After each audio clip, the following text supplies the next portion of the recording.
नमस्कार, स्वागत है आपका कैपिटल टीवी में। महाराष्ट्र की राजनीति में फिर से एक बवाल मच गया है। खबर ये आ रही है कि बीजेपी और राज ठाकरे की महाराष्ट्र नवनिर्माण सेना एक साथ आ सकते हैं। बताया जा रहा है कि हाल ही में महाराष्ट्र के बीजेपी प्रमुख चंद्रकांत पाटिल ने राज ठाकरे से मुलाकात की थी। इसके बाद पूर्व सीएम देवेंद्र फडणवीस ने एक ऐसा बयान दे दिया जिससे महाराष्ट्र की राजनीति में तूफान आ गया।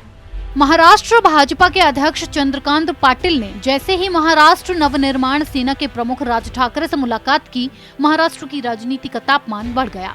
इस मुलाकात को लेकर राज्य में राजनीतिक सरगर्मी तेज हो गई है और कई तरह के कयास लगाए जा रहे हैं।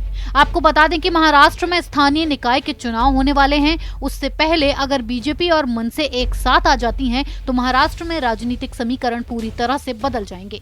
इसीलिए चंद्रकांत पाटिल और राज ठाकरे की मुलाकात को अहम माना जा रहा है।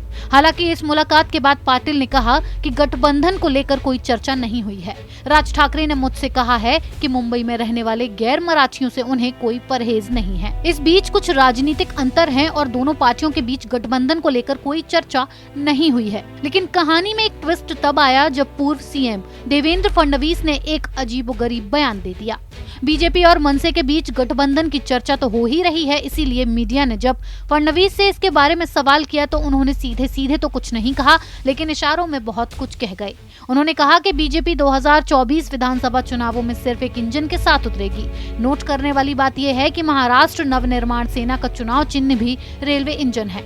उधर राज ठाकरे और बीजेपी के बीच गठबंधन को लेकर एक और खबर आई। राज ठाकरे से मिलने के बाद चंद्रकांत पाटिल शनिवार को दिल्ली आ गए। चंद्रकांत पाटिल ने दिल्ली में कहा कि मैं यहाँ पार्टी के वरिष्ठ नेताओं से मिलकर राज ठाकरे से हुई बातचीत के बारे में बताने आया हूँ। कोई भी फैसला पार्टी के वरिष्ठ नेता ही लेंगे। चंद्रकांत पाटिल से पहले देवेंद्र फडणवीस और मुंबई बीजेपी के पूर्व अध्यक्ष आशीष शेलार ने केंद्रीय गृह मंत्री अमित शाह और पार्टी के अन्य वरिष्ठ नेताओं के साथ मुलाकात की। इन मीटिंग्स का मतलब साफ है कि बीजेपी और राज ठाकरे के बीच गठबंधन की बात काफी आगे तक हो गई है। बस कुछ विवादित मुद्दे हैं जिस पर सहमति बननी है। जैसे ही दोनों पार्टियों के बीच समझौता हो जाता है तो गठबंधन की पुष्टि भी हो जाएगी। अगर महाराष्ट्र में राज ठाकरे और भारतीय जनता पार्टी के बीच गठबंधन हो जाता है तो ये शिवसेना के लिए सबसे नुकसानदेह साबित होगा। शिवसेना के लिए बीएमसी का चुनाव जीतना सबसे अहम है। 3 दशक से मुंबई पर शिवसेना का राज रहा है, लेकिन राज ठाकरे और बीजेपी के एक साथ आने से शिवसेना का बीएमसी चुनाव जीतना मुश्किल ही नहीं, नामुमकिन हो जाएगा। इस खबर में फिलहाल इतना ही। बने रहिए कैपिटल टीवी के साथ।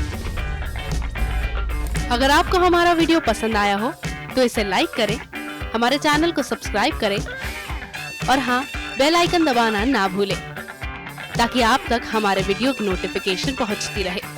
आप अपना सुझाव हमें कमेंट बॉक्स में दे सकते हैं। हमारे साथ जुड़ने के लिए शुक्रिया।